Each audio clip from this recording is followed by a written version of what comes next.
vous est déjà arrivé de garder des instants pour vous, vraiment uniquement pour vous, sans jamais les raconter à personne? Je parle pas d'instants désagréables, mais plutôt de moments si beaux qu'on les garde égoïstement. Je devais avoir 8 ou 9 ans, et comme tous les week-ends avec mes parents, on allait se balader en forêt, à peine à 10 minutes à pied de chez nous. J'étais avec mon père, ma mère était restée à la maison, sûrement pour peindre sans que personne l'embête. Ma mère faisait de l'aquarelle, que des paysages liquides chargés de l'eau du pinceau. La seule aquarelle avec des humains dont je me souvienne, c'était un cadeau pour mon père, avec des rugbyman qui se pourchassaient. Ma mère peignait, avec mon père on marchait. À force de marcher, en s'enfonçant de plus en plus dans la forêt, on s'approchait inexorablement de notre coin à chanterelle, celui dont on garde jalousement le secret par peur de le voir disparaître aux mains d'un autre. Une pente, une clairière, un rond de sorcières plus loin, et une cinquantaine d'entre elles nous attendaient sagement. Je m'avance et je vois un trou. C'était la limite du coin. Ce trou n'était pas inconnu, j'étais déjà passé devant des dizaines de fois. Et là, il était différent. Plus grand. Je m'avance, intrépide, du haut de 8 ans, et j'entends des bruits stridents.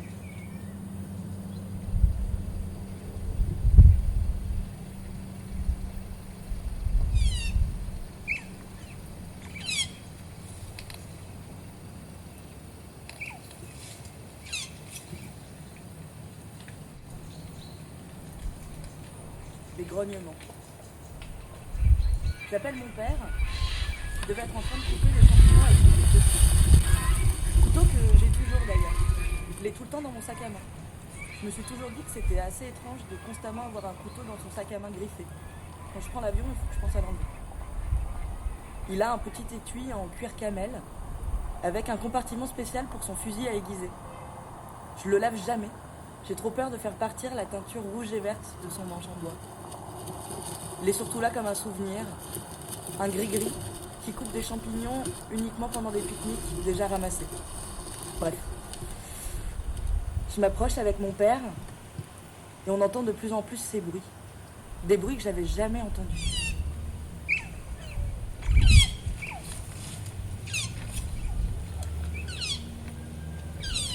On s'avance un peu plus, à l'orée du trou, un pas feutré, et on voit des petites têtes rousses, des renardeaux.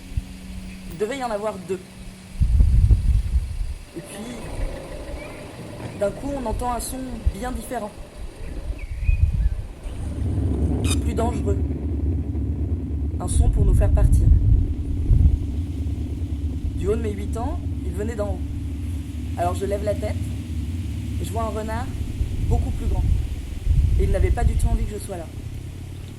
Il était là, sur son talus, à 1,50 m au-dessus de nous. Il nous surplombait, figé. Moi aussi j'étais là, immobile.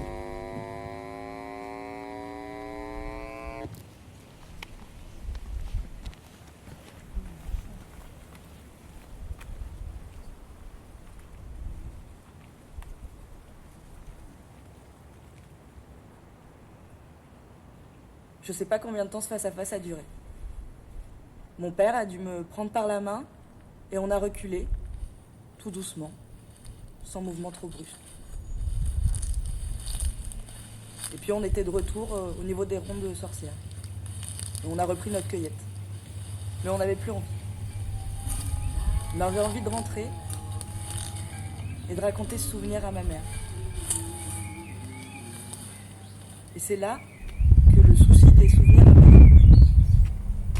Il paraît que pour garder un souvenir absolument intact, il ne faudrait jamais le raconter. Et surtout, ne jamais y penser.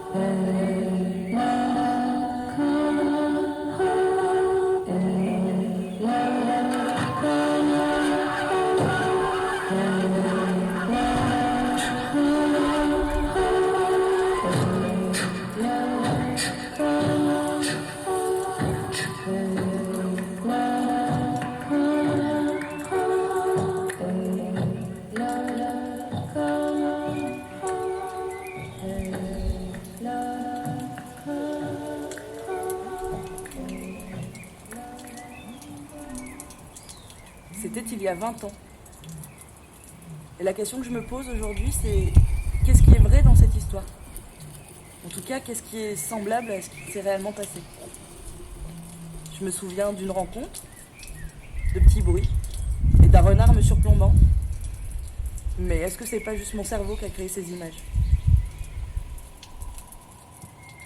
Je l'ai raconté une fois, mais j'y ai pensé souvent. L'autre souci, dans ce souvenir, c'est que tous les protagonistes, à part moi, ne sont plus là. Dans la nature, un renard a une durée de vie de 2 à 5 ans. Il est considéré comme un nuisible et sa chasse est autorisée toute l'année. Mais bon, ça c'est un autre souci. Donc ces renards ne sont plus là aujourd'hui. Malheureusement, mon père non plus. Je suis donc la dernière personne à avoir vu cette scène, mais avec des yeux d'enfant.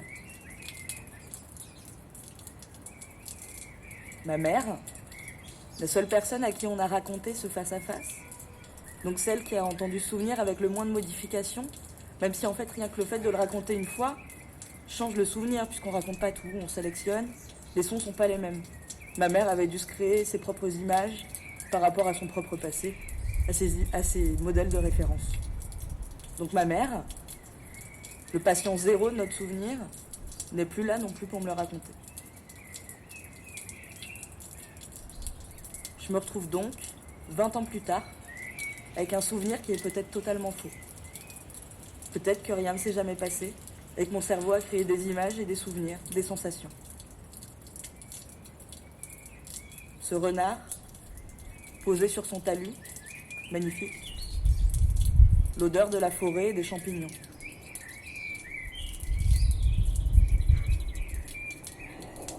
Malgré tout, j'ai essayé de garder mon souvenir intact, mais je sais plus du tout démêler le vrai du faux.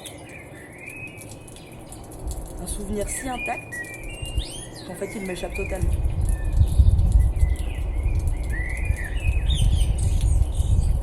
Qu'est-ce qui s'est réellement passé et qui est resté pétrifié dans mes souvenirs?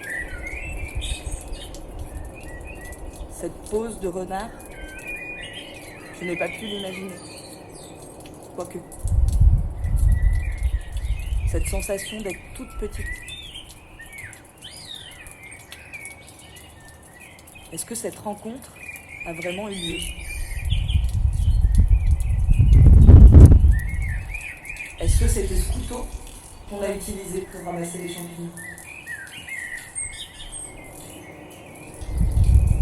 Est-ce que ce jour-là, à nuit, j'ai mangé des champignons? Si seulement on avait pu les passer dans la fontaine pétrifiante.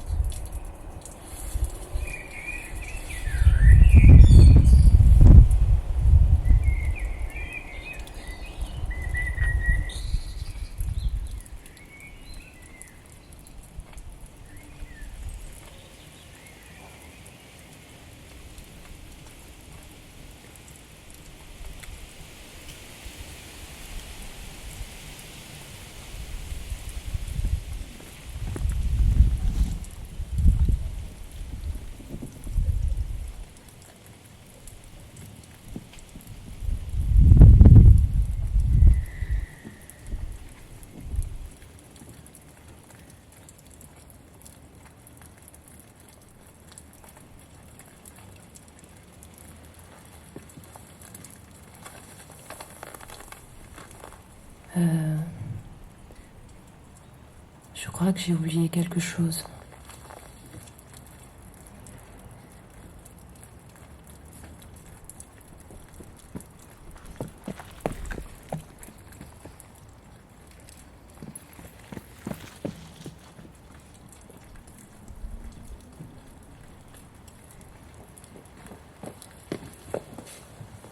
Eh bien, j'ai retrouvé cette chose.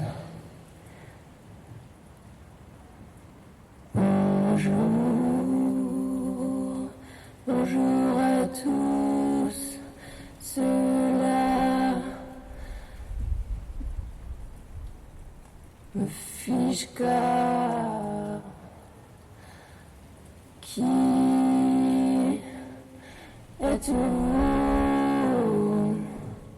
et pourquoi cela grésille autant.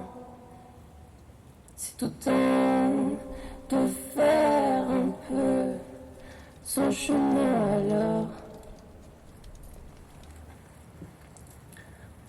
Merci d'être là, d'être venu si nombreux, au nombre de 40, comme une classe de première année. Je dois me taire, car je vais vous guider vers le magasin de souvenirs.